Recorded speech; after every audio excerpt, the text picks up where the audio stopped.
Remember the iconic Intel Inside slogan? For decades, it wasn't just a brand, it was a promise of innovation, a stamp of quality that defined an entire era of computing. It told you everything you needed to know about performance. It was a quiet promise that your computer had the brains of the industry's undisputed champion. Today, that same name evokes something else entirely. Instead, it's a cautionary tale.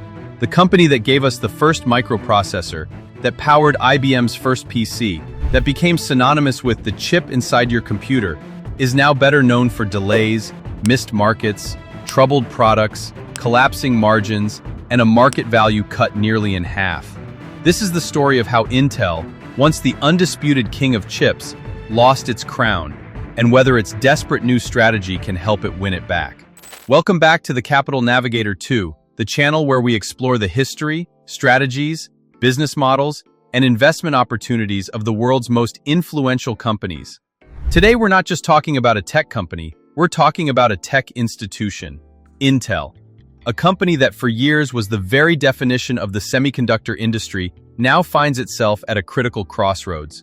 Its past dominance has given way to a precarious present, marked by market share losses to a resurgent AMD and a lagging position in the AI revolution dominated by NVIDIA.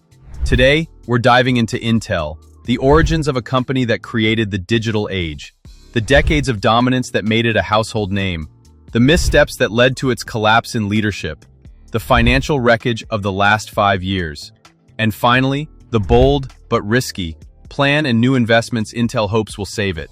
Let's begin. Founding a standard, the rise that built the digital age. 1968, Mountain View, California.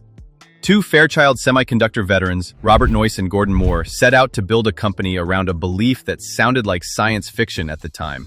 World-class computing power on a speck of silicon.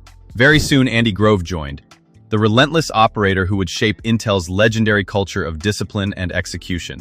By 1971, Intel introduced the 4004, the world's first commercial microprocessor. It wasn't powerful by today's standards, but it was revolutionary. A programmable brain that could fit on a chip.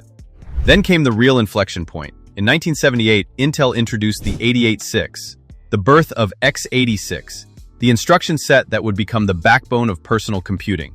When IBM selected Intel's processor for its first personal computer in 1981, the die was cast.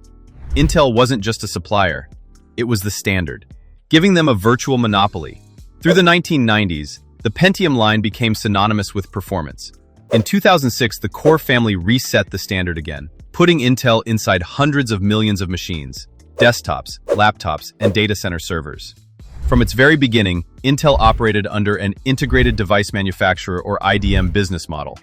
This meant that Intel didn't just design its chips, it also manufactured them in its own state-of-the-art facilities. This approach gave them unparalleled control over the entire production process, allowing them to innovate and scale at a pace that competitors couldn't match. Its relentless pace of innovation, famously encapsulated in Moore's Law, the observation that the number of transistors on an integrated circuit doubles approximately every 2 years, created an almost unassailable lead. The company's success was built on the belief that it could out-innovate and out-manufacture everyone else. This philosophy, a mix of brilliance and a bit of arrogance, was what powered Intel for half a century. Inside Intel. For most of its history, Intel has lived by one mantra: build everything yourself. That's the essence of an integrated device manufacturer, or IDM. Intel didn't just design its chips, it manufactured them in its own state-of-the-art fabs, a model that gave it scale, control, and enormous profits. Today, it's a double-edged sword. Advantage when you execute perfectly, liability when you don't. But how does this business look like today? Intel is now splitting its empire into 4 big segments. Client Computing Group, CCG. These are the chips inside your laptop or desktop. Think Core Ultra, processors powering the new wave of AI PCs. This division alone made over $30 billion in 2024, growing 4% thanks to a rebound in laptop demand. In fact, about 7 out of every 10 PCs worldwide still run on Intel CPUs. But that dominance has eroded. Over 5 years, Intel's PC CPU share fell from about 76.84% to 60.27%. That erosion is a signal. Even in its home arena, Intel is fighting harder for every sale. Data center and AI, DCAI. This is Intel's battle to stay relevant in the cloud era. Server heartland. Its Xeon processors have long been the industry standard, and now it's pushing Gaudi accelerators for artificial intelligence. In 2024, the group brought in $12.8 billion, a modest 1% bump, but one driven by high core count server chips. Intel's challenge isn't just making a good chip, it's convincing architects to build the next decade around it. Network and Edge, NEX. As 5G and edge computing become reality, Intel supplies the platforms that connect devices to the cloud. NEX generated $5.8 billion in 2024, making it a smaller but still strategic piece of the puzzle. Intel Foundry. Here's the big bet. Intel wants to transform its once exclusive fabs into a global service business, competing directly with TSMC and Samsung. It's offering everything from wafer production to advanced packaging and chiplet design, with a promise to differentiate on US and European capacity and its vast portfolio of intellectual property. The challenge? External foundry revenue actually fell 60% in 2024 to just $385 million. And then there's what Intel calls all other. This is where you'll find Mobileye, its self-driving unit that it partially spun off, and Altera, its programmable chip business. Despite its problems, Intel isn't without defenses. It still has some competitive advantages in the semiconductor world. Over 90,000 patents, covering everything from the single-chip microprocessor to x86 architecture. The sheer economies of scale of its IDM model, which historically lowered costs by producing chips in massive volumes, scale now cuts both ways. Underutilized fabs and yield challenges can destroy margins. A sticky x86 software ecosystem which makes switching to ARM or RISC-V costly for enterprises, but we have to say that customers have spent the last few years proving they can switch to different instruction sets, accelerators, and software stacks when performance or power dictates. And finally, the brutal capital barrier to entry. A cutting-edge fab today can cost $20 to $30 billion to build. These strengths don't erase Intel's problems, but they explain why the company still matters, and why Washington, investors, and rivals can't ignore what happens next. From the golden era to early cracks. Through the 2000s, Intel's position seemed unshakable. The Pentium evolved into Pentium 4, then into the Core family in 2006.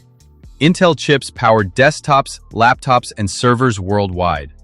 Intel's aura was built on two pillars: technical leadership in process technology and market leadership in PCs and servers. But in the 2010s, the company stumbled where it could least afford to. Mobile was the first miss. Intel's x86 architecture excelled in PCs, but it wasn't built for the ultra-low-power world of smartphones. Its Atom processors failed to capture the smartphone boom, dominated by chips built on ARM architecture. Apple's iPhone, Qualcomm's Snapdragon, and Samsung's Exynos all ran on ARM. Intel's x86 chips were too power-hungry for mobile devices. Despite years of effort and Infineon's modem business, Intel never established a winning mobile franchise. By 2019, the company sold its 5G modem IP to Apple. One of the most profitable waves in tech history had passed by without Intel inside. At the same time Intel's manufacturing delays began, the company prided itself on leading-edge process nodes, smaller transistors, more power, less energy. But by 2016, delays on the 10-nanometer process pushed back launches. This was the first serious crack in Intel's image of perfection. And as Intel slipped, rivals surged, both foundries and fabless designers. By the late 2010s and early 2020s, Intel was facing problems on all fronts. A third miss: the early AI wave. Intel had interesting assets, Nirvana, Habana Gaudi, and later GPUs, but the company's software ecosystem lacked the adoption, depth, and momentum to make it the default for training modern AI.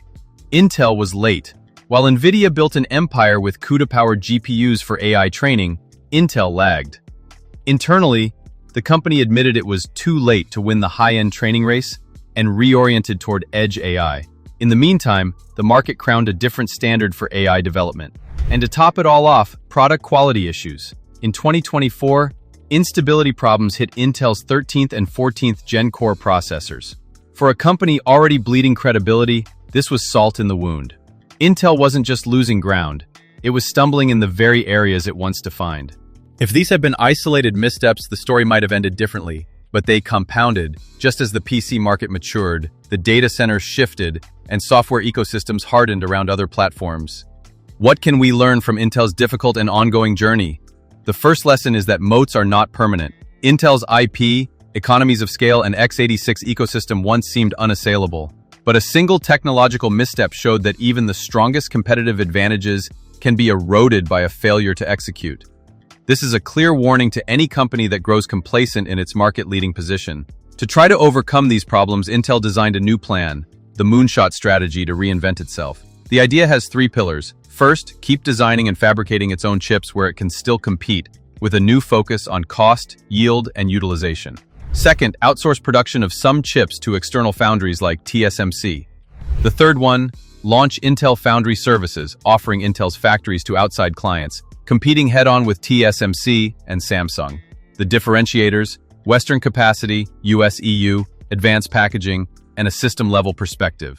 But here's the challenge. So far, Intel has struggled to attract big foundry customers. Without them, the economics get heavy. Yields on advanced nodes like 18A remain poor, and execution risk is enormous. Reports flagged low yields on 18A, at one point around 10% of wafers meeting spec in the summer, versus a 50% target before high-volume production. Intel says it's learning from 18A and applying it to its new node 14A. The financial collapse. To grasp the full scale of the downfall, look at the balance sheet. Revenue, down from $79 billion in 2021 to $53.1 billion in 2024, a third of revenue gone. Margins collapse. Gross margin fell to 32.7%, down nearly 24 points in just 4 years, the lowest in decades. Debt, up to $51 billion in 2024, straining credit ratings. Negative free cash flow, minus $15.7 billion in 2024, even as Intel tries to build the factories that will supposedly save it. Dividends, slashed by 66% in 2023, with share buybacks suspended entirely since 2022. Equity value down approximately 60% from 2021 peak through 2024. Intel wasn't just shrinking, it was bleeding. Even worse, Wall Street punished it brutally. The stock underperformed every major index: S&P 100, S&P 500, SOX semiconductor index, wiping out years of shareholder value. This wasn't just another dip, it was a systemic decline. By 2024, critics asked a blunt question: is Intel still a leader or just a legacy player? A narrow path forward, new leadership, new plans. It's easy to write off a fallen giant. But Intel's story isn't over, and the pieces for a comeback, while fragile, do exist. In 2024, CEO Pat Gelsinger resigned after Intel's brutal year. In 2025, Lip Bhutan took over, promising to cut bureaucracy, flatten the organization chart, and personally review major chip designs. His mantra: simplify, focus, execute. He is committed to learning from past mistakes, discipline, and focus. The new CEO's mandate is to simplify, shorten feedback loops, and make execution the strategy. Personally reviewing big tapeouts is a signal: quality over speed theater, hard trade-offs over PowerPoint optimism.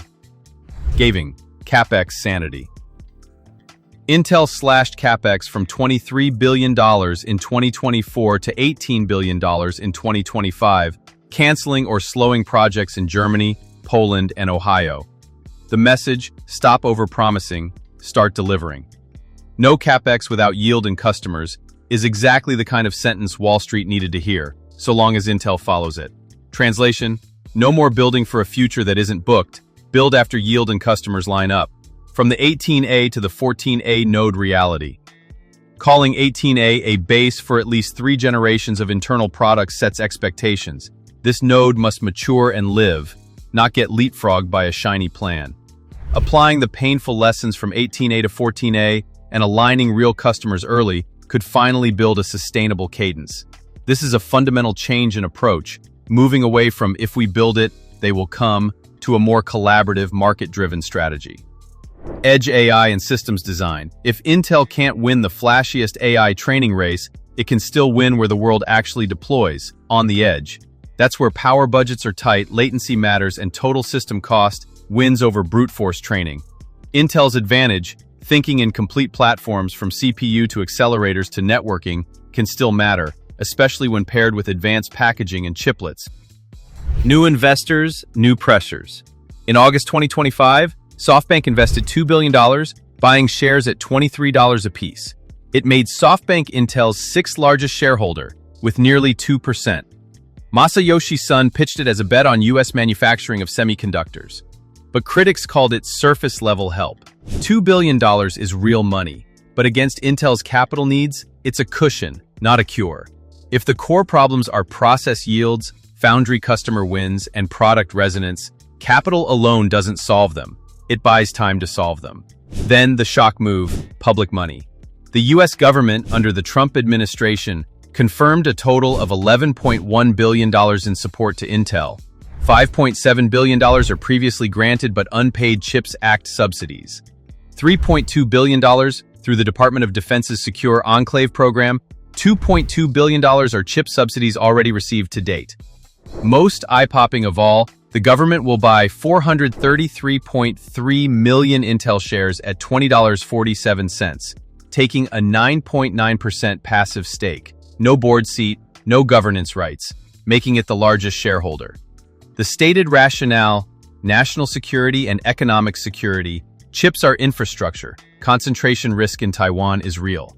If domestic fabs are strategic, then, the argument goes, the public should own upside, not just write checks.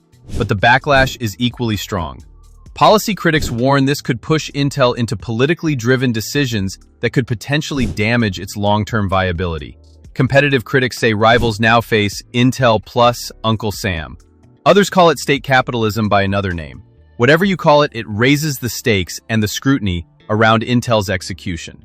Success could validate the model. Failure would be loud, public, and costly. This external investment and government backing give the new CEO, Lip-Bu Tan, a much-needed boost and the political capital to make tough decisions. This new CEO now has a unique opportunity. He is not only leading a corporate turnaround, but is also at the helm of a project of national importance. The risks remain enormous. If yields slip, if customers hesitate, if product quality wobbles, if politics creep into roadmaps, the comeback narrative breaks. But if Intel can string together boring, on-time, volume-worthy deliveries for the next few years, the market will forgive a lot. Because in chips, competence compounds. So where does that leave Intel? Once the titan of silicon, today it's a humble giant. And yet, with new leadership, new focus, with SoftBank's backing, and with the US government itself buying nearly 10% of the company, Intel is not dead. The question is whether it can reinvent itself, or whether it will remain a monument to what happens when paranoia fades. What do you think? Can the new CEO and government backing save Intel? Or is this just the beginning of the end of a once untouchable giant? Let me know in the comments. If this deep dive helped you see the moving parts behind the headlines, give it a like, share it with someone who follows semiconductors, and subscribe to the Capital Navigator for more long-form breakdowns on how great companies rise and how they fall. Thanks for watching, and see you in the next one.